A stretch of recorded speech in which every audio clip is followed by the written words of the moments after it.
Recently, China updated their stats on COVID-19, and we see the numbers jump up. And we see some of those places, countries where initial numbers was low, and then there's a big, massive shift. There's numbers that jump up. So we look at those and says, what's going on? What's happening? What is the purpose of us measuring or collecting those data? How do we collect this data?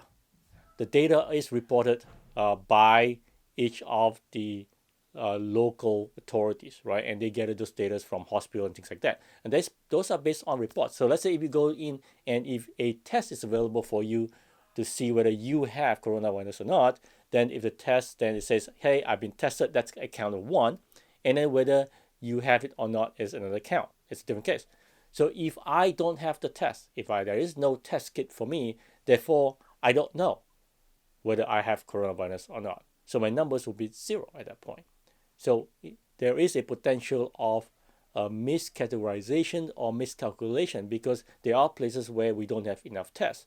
Case in point, the US. We do not have enough tests for everybody today. So our numbers is where it's at. It's probably because of the number of tests. So if we have test kits available, more test kits available, then I expect to see a big jump in numbers because there is a correlation between infected versus numbers being tested as well. Now, what's the goal behind it? Is the goal to keep a great number so we can show other people how good we are?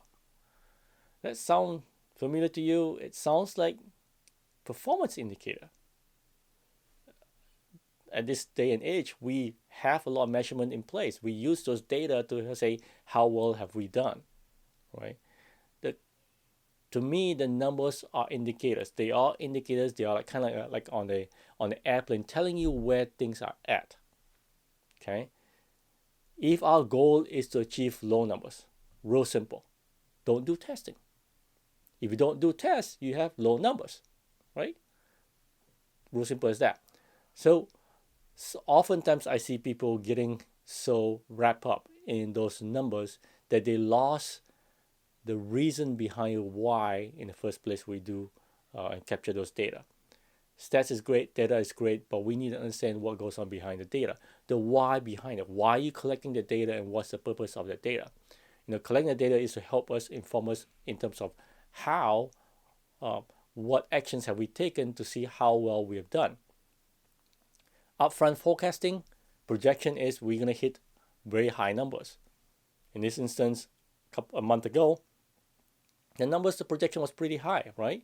Now, because of the actions that we've taken, we've managed to reduce the number of cases infected. We actually, what we people say, bend the curve, right? Now we're seeing less numbers. So, because of the actions we take, we can say, hey, because of what we've done, stay at home order, for example, it has basically helped us get to where we are today. Less number of cases and less number of deaths.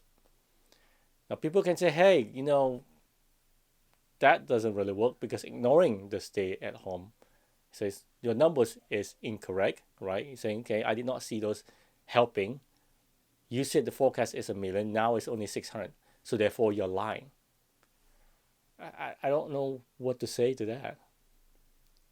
So potentially, basically, what we're trying to say is this. If I want my numbers to be correct, then I don't need to do anything. I can let people die. I can let the system overwhelm itself and not take any actions. Then I will be correct. Therefore, my projection is correct. Yay, I'm accurate. Do you want that?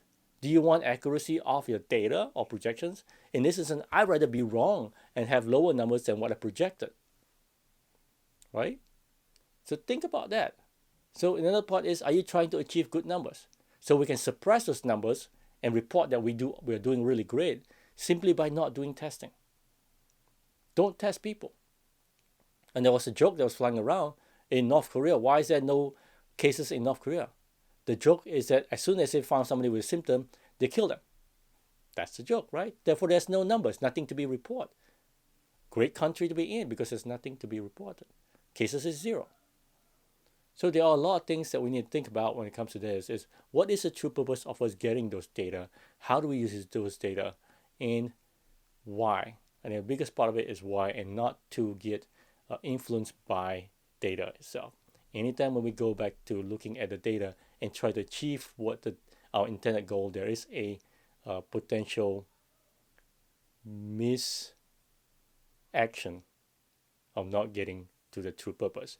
An example that happened at a company that I work with was, they wanted to deploy Mac laptop, Apple laptop to developers so they can do certain things, right? The intended purpose of asking for it was to allow them to use tools that are on the Mac to do development. But what truly happened was it became a project stats, right? Did I complete my project 100%? The answer was yes, I completed my project 100%. Everybody got their laptop. It was 100% check off. Yay, we've accomplished our project. Did we accomplish our goal? Well, when we true answers, when we look at it, no. What happened was they gave people a laptop, but the laptop has no access to the network. Laptop has no connection to anything else. So did you achieve your goal? No, not really. Right? Another example is a real simple thing. If you measure the number of calls that the tech support people take, and then you say the more calls you take, the better that person is, think about that. What action is going to happen? Real simple. Hello, bye, hello, bye, hello, bye. My numbers goes up the roof because I don't do any support. Is that good or bad? It's up to you. You figure it out. I think it's pretty bad. So there is a purpose, a bigger why to it behind all. Let's not get too uptight with these numbers. Remember, the numbers are just merely as indicators. Okay, shouldn't be used for performance measurement because there is a danger to it whenever we do that. That's it. Bye.